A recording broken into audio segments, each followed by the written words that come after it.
மாசில்லா சுத்தமா திருப்புண்ணிய தீர்த்தத்தினால் குற்றம் நீங்கிவிட குணமாறேற்ற ஆட்டுக்குட்டியின் ரத்தத்தினால். மாசில்லா சுத்தமா திருப்புண்ணிய தீர்த்தத்தினால் குற்றம் நீங்கி விட குணமாறேற்ற ஆட்டுக்குட்டியின் ரத்தத்தினால். தேவனுடைய நாமத்திற்கு மகிமை உண்டாவதாக. வாரத்தின் முதல் நாளிலே நாம் சபையாக ஒன்று சேர்ந்து தேவனை தொழுது கொள்வது என்பது நமக்கு கிடைக்கப்பட்டிருக்கிறதான மிக பெரிதான ஸ்லாக்கியம்.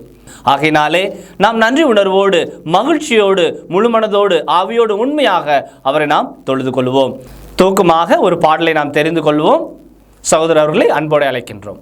கலங்கிடாதே நீ திகைத்திடாதே, காக்கும் முன் தேவன் நான் என்றாரே. கலங்கிடாதே, கவலையால் உள்ளம் கலங்கி போனாலும் கண்ணீரே உந்தன் உணவானாலும். கவலையால் உள்ளம் கலங்கி போனாலும் கண்ணீரே உந்தன் உணவானாலும். கஷ்டங்கள் உன்னை சூழ்ந்து கொண்டாலும் கரம் பிடித்தே உன்னை நடத்திடுவாரே. கஷ்டங்கள் உன்னை சூழ்ந்து கொண்டாலும் கரம் பிடித்தே உன்னை நடத்திடுவாரே. அலைகள் மோதி படகு அசைந்தால் அமைதி தரவே வந்திடுவார். அமைதி தரவே வந்திடுவார். கலங்கிடாதே நீ திகைத்திடாதே, காக்கும் முன் தேவன் நான் என்றாரே. கலங்கிடாதே. முதலாவது துதி ஜபத்தை ஏறெடுக்கும்படியாக சகோதரர் ஒருவரை அன்போடு அழைக்கின்றோம். ஜபம் செய்வோம். துதியில் மத்தியில் வாசம் செய்கிற தூயாதி தூயவரே, நேற்றும் இன்றும் என்றும் மாறாத பரலோகத்தில் வாசம் பண்ணுகிற எங்கள் தூய பிதாவே, நீர் கொடுத்த இந்த புதிய மனமகிழ்ச்சி நாளுக்காக ஸ்தோத்திரம் பிதாவே. இந்த வாரத்தின் முதல் நாளிலேயும் கூட உம்மை நோக்கி துதிக்கும்படியாகவும் உம்மை தொழுது கொள்ளும்படியாகவும் கூடியிருக்கிற உம்முடைய பிள்ளைகளை யாருக்காக ஜெபிக்கிறேன் பிதாவே, யாவரையும் ஆசீர்வதியும். இந்த நாளிலும் கூட இந்த தொழுகையிலே நாங்கள் ஏறெடுக்கிற ஜெபங்களையும் பாடுகிற பாடல்களையும் வாசிக்கிற வசனங்களையும் கேட்கப் போகிற உம்முடைய தேவ செய்திக்காகவும் ஜெபிக்கிறேன் பிதாவே. தொடர்ந்து எங்களை ஆசீர்வதியும், எங்களை பலப்படுத்தும். இந்த தொழுகையை சுகந்த வாசனையாக அங்கீகரித்து ஏற்றுக்கொள்ளும் பிதாவே. தொடர்ந்து எங்களை பரிசுத்த ஆவினாலே நிரப்பும், எங்களை வழிநடத்தும், ஆசீர்வதியும். இந்த ஜெபத்தை எங்கள் ஆண்டவரும் இரட்சகரும் மீட்பருமா இருக்கிற இயேசு கிறிஸ்துவின் நாமத்தாலே ஜெபிக்கிறேன். ஜெபம் கேளும் நல்ல பிதாவே, ஆமேன். பரிசுத்த ஆண்டவர் இயேசு கிறிஸ்துவின் இனிய நாமத்தில் உங்கள் யாவரையும் வாழ்த்தி வரவேற்கிறேன். தேவனை தொழுது கொள்ளும் பாக்கியம் பெற்றிருக்கிறோம். பொல்லாத உலகத்தில் நமக்கு ஒரு சமாதானமான வேலை இருக்குமானால், நம்முடைய மனமானது அமர்ந்து இருக்குமானால், நாம் தேவ சமூகத்திலே வந்து அவருடைய பிரசன்னத்துக்குள்ளே அவரை தொழுது கொள்ளும் இந்த வேளைதான். வீட்டில் இருக்கலாம், அல்லது நீங்கள் ஏதோ ஒரு சந்தர்ப்பத்தில் மருத்துவமனையில் கூட இருக்கலாம், உடல்நிலை சரியில்லாமல் படுக்கையில் இருக்கலாம். இந்த கர்த்தருடைய வார்த்தையானது நீங்கள் தொழுது கொள்ளும் வேளையில் உங்களுக்காக வந்து சந்திக்கிறது. கவனிப்போம். வழக்கமாக ஜெபிக்கும் பழக்கம் உண்டா? பொதுவாகவே அந்த வார்த்தையை நம்ம இப்படி யூஸ் பண்ணுவோம், பழக்க வழக்கம். நமக்கு நல்ல பழக்கங்களை சிறு வயதிலிருந்து பெற்றார் நமக்கு சொல்லிக் கொடுப்பாங்க. காலையில் இப்படி எழுந்திருக்கணும், பல் துலக்கணும், காலை கடன்களை இப்படி முடிக்கணும். அதாவது பழக்கங்கள், நல்ல பழக்கங்கள், அதை வழக்கப்படுத்துவாங்க. பொதுவாக சொல்கிறாங்க இல்லையா, 21 நாளைக்கு ஒரு பழக்கம் உங்களுக்கு வழக்கமாக இருக்குமானால் அது தொடர்ந்து உங்களுடைய வாழ்நாள் பழக்கமாக மாறிடும்வாங்க. நாம் அது மாதிரி தான் நிறைய விஷயங்கள் பல ஆண்டுகளாக அப்படி செஞ்சுக்கிட்டே இருப்போம். நம்ம ஒரு அனிச்சை செயல் போல் டிஃபால்ட்டான்றாங்க இல்லையா, அந்த மாதிரி நம்ம பண்ணிக்கிட்டே இருப்போம். கிறிஸ்துக்குள்ளே வந்த பிறகு நமக்கு பல நல்ல பழக்கங்கள் இருக்கணும். அதில் ஒன்று ஜெபிக்கிறது, எல்லாவற்றுக்கும் ஜெபிக்கிறது. நான் பொதுவாகவே என்னுடைய பிள்ளைகளுக்கும் சரி, என்னோடு இருக்கும் சகோதரருக்கும் சொல்கிறது உண்டு, எல்லாத்துக்கும் ஜெபம் பண்ணுங்க, எல்லாத்துக்காகவும் ஜெபம் பண்ணிக்கிட்டே இருங்க. உங்கள் மனசுக்குள்ளே ஒரு சின்ன ஏதாவது ஒரு ஒரு கஷ்டம் மாதிரி தெரியுதா, உடனே ஜெபம் பண்ணிடுங்க. ஒரு ஆபத்து தெரியுதா, உடனே ஜெபம் பண்ணிடுங்க. நன்றி சொல்லணும், ஜெபம் பண்ணிடுங்க. ஆகாரத்துக்கு ஜெபம் பண்ணுங்க, எங்கேயாவது புறப்படும் போது ஜெபம் பண்ணுங்க. எல்லாத்தையும் ஜெபத்துடனே செய்யுங்க. ஜெபம்ன்றது எப்படின்னா, அப்படியே ஒரு இடத்துல போயிட்டு கரெக்டாக அப்படி முட்டி போட்டு ஒரு ஜெபம் பண்ணிவிட்டு அதுக்கப்புறமா 24 மணி நேரத்துக்கு அப்புறம் மறுபடியும் ஜெபம் பண்ணுறது அப்படி அல்ல. அது செய்யலாம், ஒன்றும் தப்பு இல்லை. ஆனால் ஜெபம்ன்றது எப்படி இருக்கணும்னு சொன்னால், it is a permanent communication. ஒரு ஆன்லைனில் எப்போவுமே இந்த லைன்லேயே இருங்க நான் அப்படின்னு சொல்லிட்டு ஒரு வேலை செய்வோம் பார்த்தீங்களா, அந்த மாதிரி தேவனோடு கூட கனெக்டடாகவே நம்ம எப்பொழுதும் நம்முடைய வாழ்வின் அந்த பயணத்தில் இருந்துக்கிட்டே இருக்கணும். இதை செய்யாத ஒரு தீர்க்கதரிசியை பற்றி நாம் கவனிக்க போகிறோம். உங்களுக்கு கொஞ்சம் ஷாக்காக இருக்கலாம், என்னது ஒரு தீர்க்கதரிசி ஜெபம் செய்யாதவராக இருப்பாரா? கர்த்தருடைய வார்த்தையை வாங்கி கொண்டு கர்த்தருடைய வாயாக பேசக்கூடிய ஒரு தீர்க்கதரிசி இந்த தவறு செய்வாரா அப்படின்னு நீங்கள் யோசிக்கலாம். யோனாவின் புத்தகம் 1 அதிகாரம் 1-2. அமித்தாயின் குமாரனாகிய யோனாவுக்கு கர்த்தருடைய வார்த்தை உண்டாகி, அவர், நீ எழுந்து மகாநகரமாகிய நினிவேக்கு போய் அதற்கு விரோதமாக பிரசங்கி, அவருடைய அக்கிரமம் என் சமூகத்தில் வந்து எட்டினது என்றார். கர்த்தருடைய வார்த்தை வந்தது. இவர் ஒரு தீர்க்கதரிசியாக போய் அந்த ஜனத்துக்கு இதை அறிவிக்கணும். இதுதான் இவரோட வேலை. என்ன பண்ணாரு? 3. அப்பொழுது யோனா கர்த்தருடைய சமூகத்தினின்று விலகி தர்சுஷுக்கு ஓடி போகும்படி எழுந்து யோப்பாவுக்கு போய் தர்சுஷுக்கு போகிற ஒரு கப்பலை கண்டு கூலி கொடுத்து தான் கர்த்தருடைய சமூகத்தினின்று விலகும்படி அவர்களோட தர்சுஷுக்கு போக கப்பல் ஏறினான். கர்த்தருடைய சமூகத்தை விட்டு விலகும்படி. நமக்கு ஏதாவது உடம்பு சரியில்லைன்னா அதோட அறிகுறி தெரியும். அப்போ சொல்லிடுவாங்க, என்னப்பா உடம்பு சரியில்லையா, டல்லாக இருக்க, முகம் வெளிரி போயிருக்கு, கண் மஞ்சளாக இருக்குது, அப்படியே ட்ரையாக தெரியுது, உதடெல்லாம் வெடிப்புட்டு இருக்கு. பாருங்களேன், எத்தனை அறிகுறிகளை பார்க்கும்போதே ஒருத்தர் நமக்கு ஏதாகலும் ஒரு நோய் அல்லது ஒரு வியாதி கஷ்டம் இருக்கிறத புரிஞ்சுக்குவாங்களா இல்லையா? அதுபோல ஒருவர் ஆவிக்குரிய வாழ்க்கையில் தொடர்ந்து வாழ முடியாமல் அல்லது வாழாமல் தேவ சமூகத்தை விட்டு அந்த தேவனுடைய வழியை விட்டு விலகி போவதாக இருந்தால் முதல்ல ஒரு அறிகுறி என்ன தெரியுங்களா? அவர் ஜெபம் பண்ணுறதுல சரியா செய்யாத ஒரு ஆளாக மாறி இருக்கிறார்னு அர்த்தம். எல்லாவற்றுக்கும் ஜெபம் செய்கிற ஒரு வழக்கத்திலிருந்து அவர் தவறுகிறார்னு அர்த்தம். இப்போ இவர் கர்த்தருடைய சமூகத்தை விட்டு விலகணும்னு முடிவு பண்ணுறாருல்ல, அந்த நேரத்தில் சரி என்ன இருந்தாலும் நம்ம ஒரு முடிவு எடுத்துட்டோம்னா ஜெபம் பண்ணணும் அப்படின்னு சொல்லிட்டு ஜெபம் பண்ணியிருந்தா அந்த ஜெப வேளையிலேயே அவருடைய மனதுக்குள்ளே தேவ சித்தத்தை பற்றி செய்ய வேண்டும் என்பதை பற்றிய ஒரு ஜாக்கிரதை வந்திருக்கும். ஆனால் இந்த மனுஷனோ ரொம்ப தெளிவாக உறுதியாக இந்த இடத்துல அவர் ஜெபிக்கவே இல்லை. கர்த்தருடைய சமூகத்திலிருந்து விலகும்படியான வேலையை மட்டும்தான் பண்ணார். அதுக்கான முயற்சியை மட்டும்தான் செய்தார். காசு கொடுத்து டிக்கெட்டு வாங்கி கப்பலில் ஏறி அவர் புறப்பட்டார். தேவ பிரசன்னத்தை விட்டு ஒருவர் விலகி போய் கொண்டிருக்கிறார் என்று சொன்னால் அவர் ஜெபிக்க மறந்தவராக, ஜெபிக்கும் பழக்கத்தை விட்டவராக இருப்பார். யோசிங்க, உங்களையும் யோசிங்க.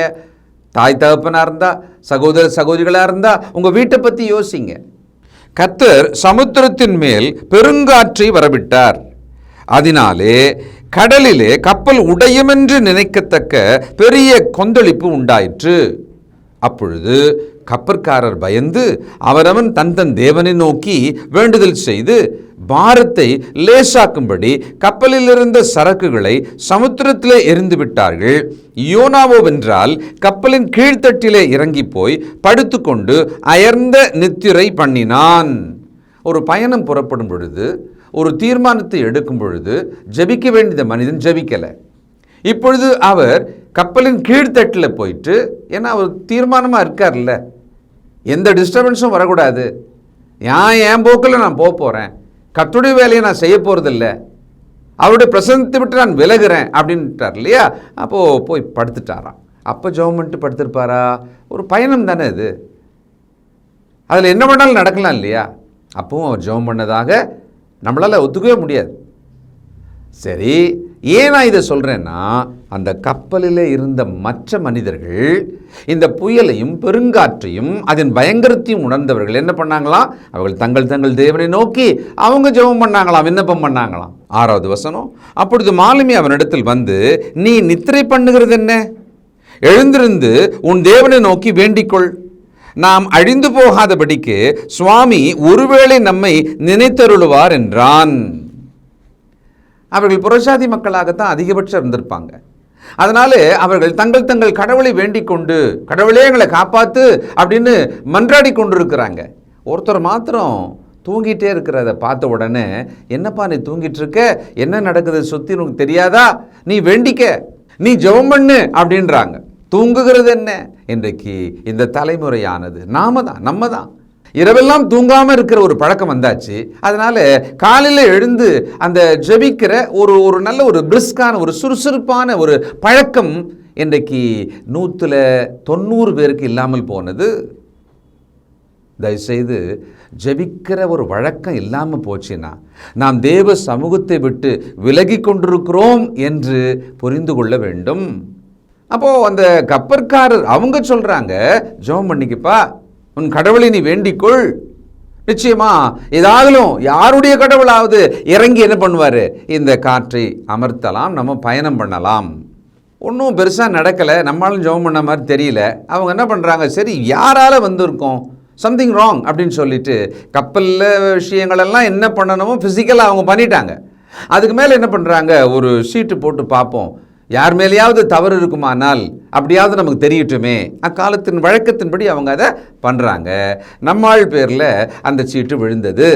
8ஆம் வசனம், அப்பொழுது அவர்கள் அவனை நோக்கி, யார் நிமித்தம் இந்த ஆபத்து நமக்கு நேரிட்டதென்று நீ எங்களுக்கு சொல்ல வேண்டும். உன் தொழில் என்ன? நீ எங்கே இருந்து வருகிறாய்? உன் தேசம் எது? நீ என்ன ஜாதியான் என்று கேட்டார்கள். சீட்டு விழுந்த உடனே நீதான் உன்னை தூக்கி கடலில் போட்டுடுறோம் அப்படின்னு அவங்க சொல்லலை. நீ என்ன தப்பு பண்ண அப்படின்னு அவங்க கேட்கவே இல்லை. சரிப்பா காரணத்தை சொல்லு, நீ யார், என்ன கொஞ்சம் டீட்டெயில் சொல்லு, ஏன் உன் பேரில் சீட்டு விழணும் அப்படின்னு அவங்க கலக்கத்தோடு கூட கேட்குறாங்க. 9, அதற்கு அவன், நான் எபிரேயன், சமுத்திரத்தையும் பூமியையும் உண்டாக்கின பரலோகத்தின் தேவனாகிய கர்த்தரிடத்தில் பயபக்தி உள்ளவன் என்றான். ஆச்சரியமா இருக்குல்ல? எபிரேயன். அப்போவே அந்த ஜனங்களுக்கு கொஞ்சம் ஓஹோ அப்படின்னு அவங்க நினைச்சிருப்பாங்க. ஏன்னு சொன்னால் அக்காலத்தில் எபிரேயர்கள் என்பவர்கள் ஜீவனுள்ள தேவனை தொழுது கொள்ளும் மக்கள். அவங்க ரொம்ப விசேஷமானவங்க, வித்தியாசமானவங்கன்னு அக்காலத்தில் பல தேசத்தாருக்கு தெரிஞ்ச விஷயந்தான் எபிரேயன். அடுத்தது கடல் பயணம் தானே. அப்போ சொல்கிறாரு, இந்த சமுத்திரத்தையும் பூமியையும் உண்டாக்கின தேவன், அவருக்கு நான் ஒரு ஊழியக்காரன். அப்படி மட்டும் சொல்லாமல் என்ன சொன்னார், அந்த கட்டடத்தில் பயபக்தி உள்ளவன் என்றான். எப்படி அவரால் சொல்ல முடிஞ்சதுன்னு தெரில. ஏன்னா கர்த்தருடைய சமூகத்தை விட்டு விலகி ஓடிக்கொண்டிருக்கிறார். எங்கெல்லாம் வழக்கமாக ஜெபம் பண்ணணுமோ, நார்மலாக ஒரு ஆள் எப்படி ஜெபம் பண்ணுவாரோ அதெல்லாம் அவர் பண்ணாமல் போயிட்டே இருக்கிறார். ஜெபம் பண்ணுப்பான்னு சொன்ன பிறகு கூட அவர் பண்ணதாக தான் தெரியலையே. இன்றைக்கி நாம் எவ்வளோ பிஸியாக ஓடிட்டே இருக்கோம் இல்லையா? இந்த வேலை அந்த வேலை, இந்த பலு அந்த பலு, அந்த பாரம் எல்லாமே இருந்தாலும் கூட ஜெபிக்கிறதை விட்டு விட்டோமே. நம்ம வழக்கமான ஜெப வேளைகள் இல்லாமல் போய்விட்டது இல்லையா? குடும்ப ஜெபம் இல்லாமல் போய்விட்டது. அவரவர்கள் தனிப்பட்ட ஜெபங்களை ஒரு பயத்தோட பக்தியோட செய்யாமல் போனது எப்படி நாம இந்த பழக்கத்தை தொலைச்சோம்? இன்றைக்கு தேவன் அதை நினைப்பூட்டுகிறார். ரொம்ப அடிப்படையான ஒரு பேசிக் ஹேபிட் தான் இது. ஒரு கிறிஸ்தவங்களுக்கு அடிப்படையில் இருக்க வேண்டிய ஒரு பழக்கம் இது. சிறு வயதிலிருந்தே கிறிஸ்தவ குடும்பங்களிலே சொல்லி கொடுத்து கொண்டே இருக்கிறது. சாப்பிட்றதுக்கு முன்னால் ஜெபம் பண்ணு, ஸ்கூலுக்கு கிளம்பும்போது ஜெபம் பண்ணியா, எக்ஸாம் படிக்கிறதுக்கு முன்னால் ஜெபம் பண்ணு, படுக்கும்போது ஜெபம் பண்ணு, எழுந்த உடனே ஜெபம் பண்ணு. இப்படி தானே பழக்கப்படுத்துகிறாங்க. எப்படி அது மேலே ஒரு அந்த ஆவல் இல்லாமல், அப்படி ஒரு பழக்கமே இல்லாத ஆளை போல எப்படி மாறுகிறோம்? இந்த உலகம் நம்மளை ரொம்ப பாதிக்கிறது, இன்ஃப்ளூயன்ஸ் பண்ணுது. அடுத்தது நாமும் கூட உலகத்தால் ஈர்க்கப்பட்டு நாம் நம்முடைய ஆவிக்குரிய பாதையை விட்டு விலகி அந்த உலக பாதையில் தேவ சமூகத்தை விட்டு விலகி போகிறவர்களாக இருக்கிறோமா? யோசிங்க. அடிப்படை விஷயம், ரொம்ப ஒரு எலிமெண்ட்ரி டீச்சிங் தான் இது. ஆனால் இதை கேட்டுட்டு இருக்கும்போது நிறைய பேர் மனசுக்கு உண்மைதான், இப்போலாம் நான் சரியாக ஜெபம் பண்ணுறதில்ல தான், அந்த பழக்கம் எனக்கும் இல்லாமல் போச்சு தான், நினச்சப்போ பண்ணுறேன், ரொம்ப சின்னதாக தான் பண்ணுறேன், நேரம் இல்லை, என்ன பண்ணுறது, ஓடிட்டே இருக்கும், நல்லா தான் தெரியுது, இது சரியில்லைன்னு தெரியுது, எனக்கும் புரியுது தான், ஆனாலும் நேரத்தை கொடுக்க முடியலையே. செல்ஃபோன் பார்க்குறது எவ்வளோ நேரம், எத்தனை மணி நேரம் ஸ்க்ரீன் டைம் நம்மளுக்கு, வேதத்தை வாசிக்க நேரமில்லை, ஜெபிக்க நேரமில்லை. இது என்ன காண்பிக்கிறதாம்? தேவ சமூகத்தை விட்டு விலகுகிறவன் இப்படி இருப்பான். அதனால தான் பெருங்காற்று வருகிறது, புயல் அடிக்கிறது, நம்முடைய வாழ்க்கையை ஆட்டம் கொடுக்கிறது. அப்படித்தான் ஆட்சி அவருக்கு. அவன் கர்த்தருடைய சமூகத்தினின்று விலகி ஓடிப்போகிறவன் என்று தங்களுக்கு அறிவித்ததினால் அந்த மனுஷர் மிகவும் பயந்து அவனை நோக்கி, நீ ஏன் இதை செய்தாய் என்றார்கள். கர்த்தருடைய சமூகத்தை விட்டு விலகி ஓடுகிறேன், அந்த ஒரு தாட்டில் தான் அவர் இன்னும் இருக்கார், அந்த நிமிஷம் வரைக்கும் இருக்கிறார். I am going away, running away from God. அதான் இப்போ பண்ணிட்டு இருக்கேன். கேட்டவங்க பயந்துட்டாங்க, இவருக்கு சொல்றதுக்கு கூட பயம் இல்லை, உண்மையதான் சொன்னார், பாராட்டணும். 11ஆம் வசனம்.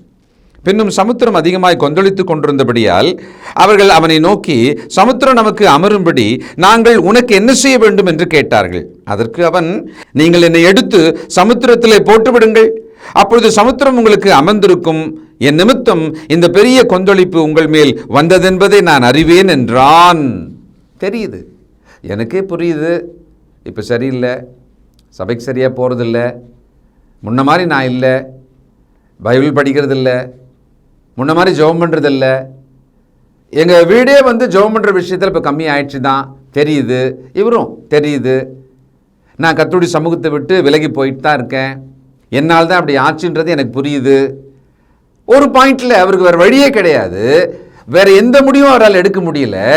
ஆனால் நான் யோசிக்கிறது என்னென்னா, அவர் முழங்கால் படிட்டு கண்ணீரோடு மனம் திரும்புதல்னு ஒரு ஜெபத்தை அங்கே ஏன் செய்யலை?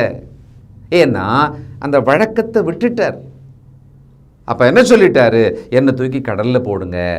பாருங்களேன், அந்த முடிவு தான் எடுக்க முடியுது அவரால். ஏன் அந்த நினிவே பட்டணத்தார் இவர் சொல்லும் செய்தியை கேட்டா மனம் திரும்பும் மக்களாக அவங்க இருக்காங்க இல்லையா? சொல்லக்கூடிய இந்த மனிதன் ஏன் இல்லை? கிறிஸ்துக்குள்ள இருக்கிற நாம் கர்த்தருடைய வார்த்தையை கேட்டு மனம் திரும்புதலை புரிந்து கொண்ட நாம், நம்முடைய வாழ்வின் மனம் திரும்புதல் எப்படி இருக்கிறது? ஒரு மனம் திரும்பும் ஜெபத்தை கடைசியாக நாம் எப்போ செய்தோம்?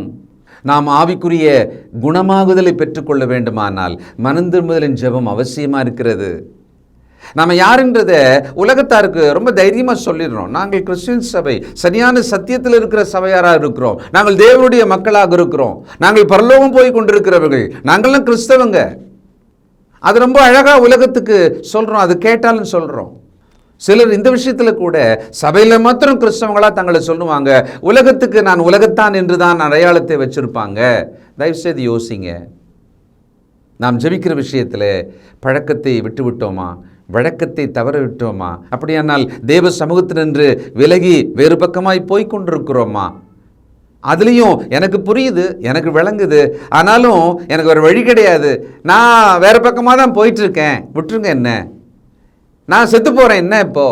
அந்த மாதிரி தான் இவர் என்னை தூக்கி கடலிலே போட்டுருங்கன்றார்.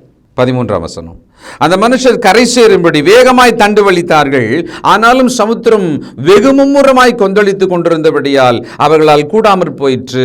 அப்பொழுது அவர்கள் கர்த்தரை நோக்கி கூப்பிட்டு, கர்த்தாவே, இந்த மனுஷனுடைய ஜீவன் நிமித்தம் எங்களை அழித்து போடாதேயும், குற்றமில்லாத இரத்தப்பழியை எங்கள் மேல் சுமத்தாதேயும், தேவரீர் கர்த்தர், உமக்கு சித்தமாயிருக்கிறபடி செய்கிறீர் என்று சொல்லி யோனாவை எடுத்து சமுத்திரத்திலே போட்டுவிட்டார்கள். சமுத்திரம் தன் மும்முரத்தை விட்டு அமர்ந்தது. இப்பவும் யார் ஜெபம் பண்ணா? அந்த மக்கள் தான் ஜெபம் பண்றாங்க. இவர் எபிரேயர், இவர் கர்த்தர் என்று சொன்னதுனால அந்த கர்த்தர் பேரில் சொல்லியே அவங்க ஜெபம் பண்றாங்க. எங்க மேல பழி வந்துடவானா, இந்த ரத்தப்பழி எங்க மேல வந்துடவானா, அவர் தான் சொல்றாரு தூக்கி போட சொல்லி. அது வேண்டான்னு நாங்கள் என்னென்னமோ முயற்சி பண்ணியெல்லாம் பார்த்தோம், கொஞ்சம் தண்டு வலித்து போயிடலாமான்லாம் பார்த்தோம், ஆனாலும் முடியல, வேறு வழி இல்லை அப்படின்னு அவங்க ஜெபம் பண்ணுறாங்க. இப்போ கூட நம்ம ஆள் ஜெபம் பண்ணலை. சொல்லுவாங்கள்ல, சில நேரங்களில் கிறிஸ்தவ குடும்பங்களில் வாலிப பிள்ளைகள், குறிப்பாக புருஷன்மார்கள் ரொம்ப பிஸியாக ஓடிட்டே இருக்கிறவங்க என்ன பண்ணுறாங்க? ஜெபம் பண்ண டைமே இல்லை. நீங்கள் வளர்ந்தவங்களாக இருப்பீங்க, அம்மா அப்பா வயதானவங்களாக இருப்பாங்க, அப்பவும் உங்களை கேட்டுகிட்டே இருக்காங்க, ஜெபம் பண்ணியப்பா, ஜெபம் பண்ணியம்மா அப்படின்னு கேட்குறாங்க. காலேஜெல்லாம் போயிட்டே இருக்கீங்க, நீங்கள் கையில் ஃபோனை வச்சுக்கிட்டே நடக்க முடியுது, உங்களால் பயணிக்க முடியுது. ஆனால் ஜெபம் பண்ண மனம் இல்லை, ஜெபம் பண்ண ஞாபகம் இல்லை. ஜெபிக்கிற சாதாரண அந்த பழக்கத்தை நாம் விட்டு விடுவோமானால் நம்முடைய வாழ்க்கையில் ஒரு சந்தர்ப்பம் வரும், அப்பொழுது நாம் கதறி கதறி ஜெபிக்க வேண்டிய ஒரு வேளை வந்து விடலாம். இவருக்கு அப்படி வந்தது. அந்த கடலில் தூக்கி போட்ட உடனே இவரை விடலை, தேவன் இவரை விடலை. இவர் தான் விலகி ஓடுறாரு, தேவன் இவரை விடலை. இவர் என்ன பண்ணார், ஒரு மீனுக்கு தேவன் கட்டளையிட்டு இந்த மனிதனை அப்படி விழுங்கும்படி செய்தார். இவர் உள்ளே போயிட்டார். உள்ளே போயிட்ட உடனே பார்த்தா இவருக்கு ஒன்றுமே ஆகலை. அப்போ ஜெபம் பண்ணுறார். 2ஆம் அதிகாரம் 1 வசனம்.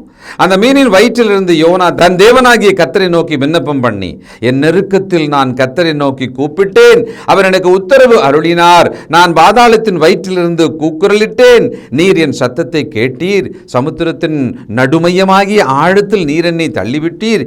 நீரோட்டம் என்னை சூழ்ந்து கொண்டது, உம்முடைய வெள்ளங்களும் அலைகளும் என்மேல் புரண்டது. நான் உமது கண்களுக்கு எதிரே இராதபடிக்கு தள்ளப்பட்டேன். ஆகிலும் இன்னமும் உம்முடைய பரிசுத்த ஆலயத்தை நோக்குவேன் என்றேன். தண்ணீர்கள் மரணபரியந்தும் என்னை நெருக்கினது, ஆழி என்னை சூழ்ந்தது, கடல் பாசி என் தலையை சுற்றி கொண்டது. பர்வதங்களின் அடிவாரங்கள் பரியந்தும் இறங்கினேன். பூமியின் தாழ்பாள்கள் என்றென்றைக்கும் என்னை அடைக்கிறதா இருந்தது. ஆனாலும் என் தேவனாகி கர்த்தாவே, நீர் என் பிராணனை அழிவுக்கு தப்புவித்தீர். ஒருவேளை கடலில் தூக்கி போடும்போது அப்படியே விடலை டைமில் ஜெபம் பண்ணிட்டு இருப்பார். நான் உம்மை நோக்கி கூப்பிட்டேன், ஒன்று அப்படி, அல்லது கடலுக்குள்ளே முழுகுகிறார், ஆழமாக போய்கொண்டே இருக்கிறார். ஏன்னா இவருடைய டிஸ்கிரிப்ஷன் ஜெபத்தில் அந்த வார்த்தையை பார்க்கும்போது நம்மளுக்கு தெரியுது, அங்கே தேவனை நோக்கி என்னை காப்பாற்றும், என்னை ரட்சியும் என்று அவர் கதறி இருக்கணும். கண்டிப்பாக நம்ம அப்படி தானே செய்வோம். சாதாரணமாக வழக்கமாக தினமும் பல வேளைகளில் ஜெபிக்காத ஒரு கிறிஸ்தவனாக இப்பொழுது இருக்கிறோமா?